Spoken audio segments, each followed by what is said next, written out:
What if the story we've been told is nothing more than a polite illusion, an elegant tale repeated so often that no one dares question it anymore? Every civilization builds myths. Perhaps ours is simply more modern, wrapped in the authority of textbooks and museum plaques. But the moment you pause, even briefly, to examine the Great Pyramid, the surface of that story begins to crack. Most people approach Egypt through a familiar lens of archaeology, tourism, or school lessons.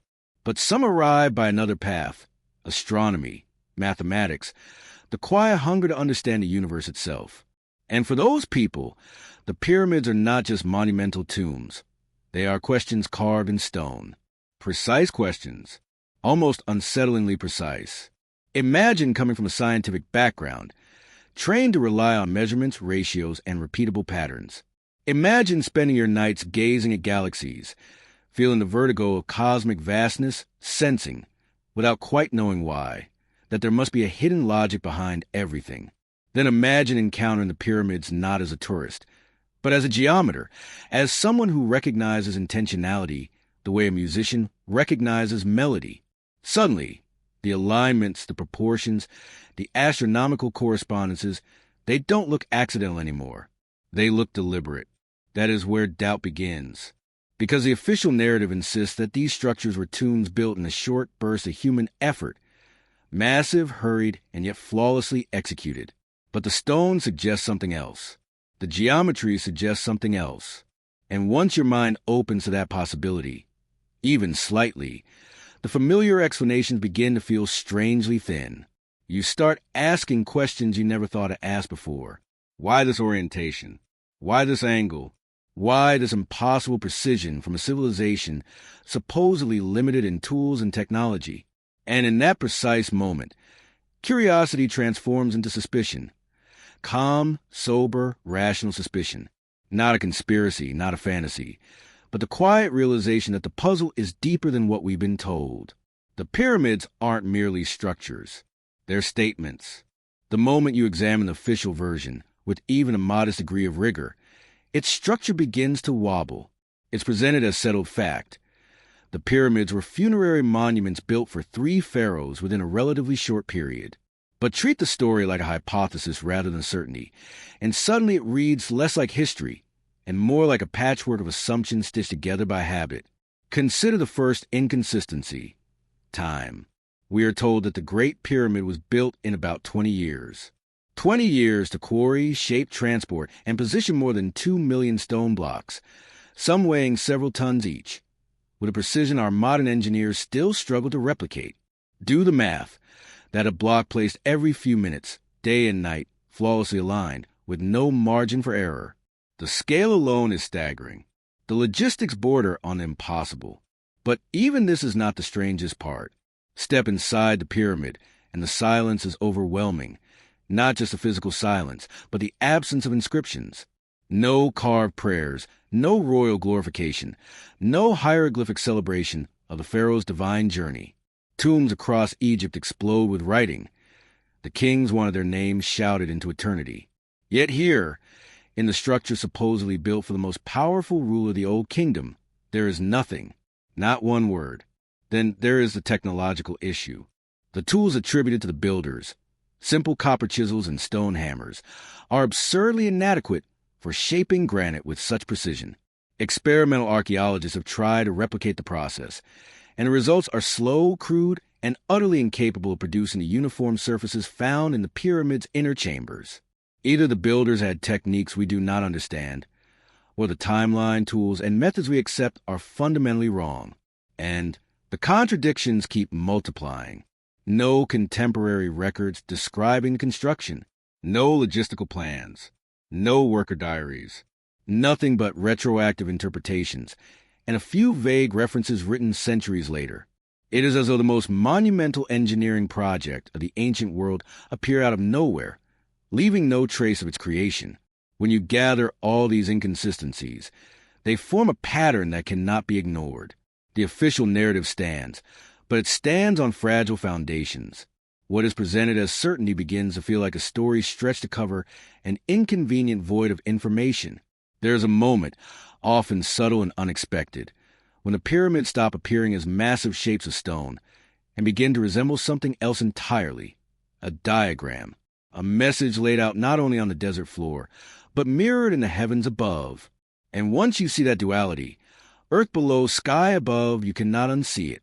From the air, the three pyramids of Giza form a pattern that feels strangely familiar. They are not arranged in a perfect line. They shift, step, deviate in a way that seems almost asymmetrical until you compare them to belt stars of Orion. Suddenly, the irregularities make sense. The offset of the smallest pyramid corresponds precisely to the offset of the faintest star. The proportions align. The spatial relationships match. The plateau begins to feel less like a construction site and more like a terrestrial reflection of a celestial blueprint. The ancient Egyptians revered Orion not casually, but intimately.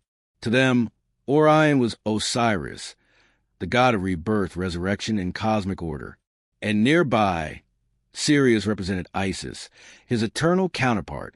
If you understand these myths not as stories but as symbolic maps of the universe, then the connection between the pyramids and the stars becomes more than aesthetic. It becomes intentional. Even the orientation of the pyramids insists on this. Their alignment to true north is so precise that it rivals modern survey instruments. The margin of error is tiny, almost imperceptible. You don't stumble into that kind of accuracy. You aim for it. You design around it. You choose it because it means something. And it goes deeper still. The angles of the pyramid, the proportions of its faces, the relationship between its height and its base, all echo mathematical constants that appear throughout nature. Numbers that govern orbital paths, harmonics, and geometry. Numbers that feel less like the inventions of human culture and more like the fingerprints of the universe itself. Standing before the pyramids at dusk, watching the stars begin to pierce the twilight sky, one begins to wonder whether the builders saw architecture the way we see astronomy, as a discipline of observation, proportion, and cosmic resonance. Maybe their monuments were not meant to glorify a king, but to communicate a truth written in limestone and starlight. To understand the pyramids as more than monuments, you have to shift perspective. You must stop viewing them as isolated objects and start seeing them as instruments, devices calibrated to rhythms far older than any human dynasty. Their geometry becomes meaningful only when placed within the great cycles of the sky, and the most important of these cycles is one that very few people ever hear about: the precession of the equinoxes. Earth does not simply spin. It sways slowly, like a tilted top losing momentum. This wobble takes roughly 26,000 years to complete, and as it moves, the entire sky appears to drift. The pole star changes. Constellations rise and fall at different angles. The zodiac shifts from one age to another. Most people live and die without noticing it, but across millennia, the sky transforms dramatically, and this transformation holds a key. When you simulate the sky above Giza not today, but thousands of years in the past, something extraordinary emerges. Orion, the constellation tied to Osiris, reaches its lowest point in the heavens around 10,500 BCE.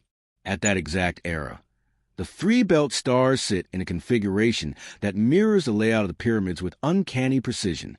Even more intriguing, the Sphinx, eternally gazing east, will face the rising constellation of Leo at that same moment in time. A lion staring at the celestial lion. Symbolism and astronomy woven into a single picture. It is hard to dismiss this as coincidence, because the alignment is not only visual, it is mathematical. The angles, the elevations, the timing all match a specific epoch.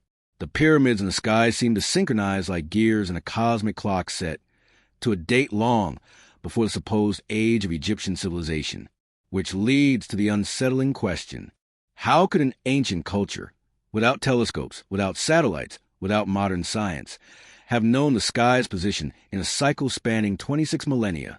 Either they possessed observational methods we fail to understand, or they inherited knowledge from a much older tradition, a tradition that recorded the movements of stars not for a lifetime, but for ages, a tradition that treated time not as a line but as a spiral.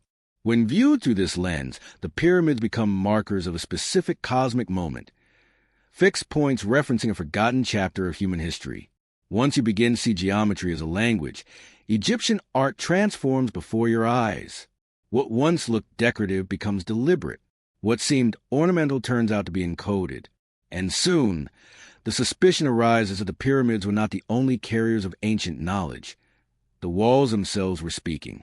Across temples, tombs, and worn fragments of painted stone, certain shapes keep reappearing. Circles arranged with peculiar precision, triangles that echo the pyramid's angle, rectangles whose proportions hint at the golden ratio. These motifs hide in plain sight, disguised as fishing scenes, ceremonial processions, royal poses, or everyday activities. But beneath the narrative surface lies a geometric skeleton, carefully positioned, meticulously balanced. Look closer, and a pattern emerges. A fisherman's arm becomes a reference line. A staff aligns perfectly with the angle of the Great Pyramid. The eye of a deity falls exactly at the point needed to define a triangle or circle. Even the famous Ankh, held casually in countless scenes, often sits at a coordinate that completes a hidden diagram. It is as if the artists were leaving clues not for the untrained eye, but for initiates, those capable of reading the silent grammar of form. One of the most striking recurrences involves 3 circles, subtly embedded within compositions. Their ratios mirror the diameters of the Earth, Moon, and Sun when scaled to a common system. A detail here, a curve there, the width of a hand, the angle of a leg, each contributes to a celestial model disguised as art. These are not coincidences stacked on top of one another. They are too numerous, too consistent, too precise. This suggests the existence of something profound, a tradition that transmitted knowledge not through words, but through shapes. A tradition that understood geometry as a universal script, one that could survive dynasties, languages, and even civilizational collapse. When paper decays and stories distort, proportions endure. The more these patterns are uncovered, the more impossible it becomes to view Egyptian art as naive or symbolic in the modern sense. Instead, it appears as a sophisticated medium, a coded archive designed to preserve cosmological truths across time. And the pyramids, with their vast precision and astronomical resonance, may have been the apex of this silent lineage. At some point, the mystery of the pyramid stops being an intellectual puzzle and becomes something else entirely. A mirror. The more you explore the numbers, the alignments, the proportions, the more you realize that the real question is not who built them or how, but why such precision was preserved at all. What purpose does a monument serve if its message can only be understood by those who dare ask the questions most people avoid? Perhaps that is the point.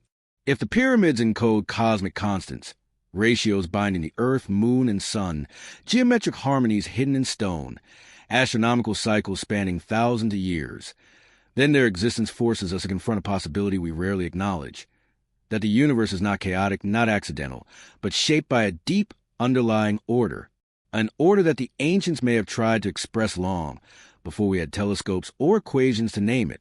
But knowledge alone has never changed anyone. Data doesn't transform a life. What transforms us is recognition, recognizing that the harmony reflected in the pyramids is the same harmony that structures the world we inhabit, the same harmony that pulses through our own existence. If the builders intended anything, perhaps it was not reverence for a king, but awareness, an awakening to the idea that the human mind is capable of perceiving more than survival, ambition, or routine, capable of perceiving meaning woven into the fabric of reality. And that realization carries weight. Because once you sense this order, whether through astronomy, geometry, intuition, or pure curiosity, you begin to feel responsible for it. You begin to wonder how much of your life is aligned with that harmony, and how much is noise.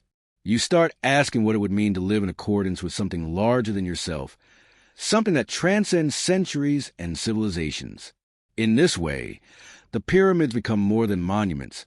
They become guides, not by offering answers, but by provoking the right kinds of questions, questions that push the mind to expand, to search, to contemplate its own place in the immense structure of the cosmos.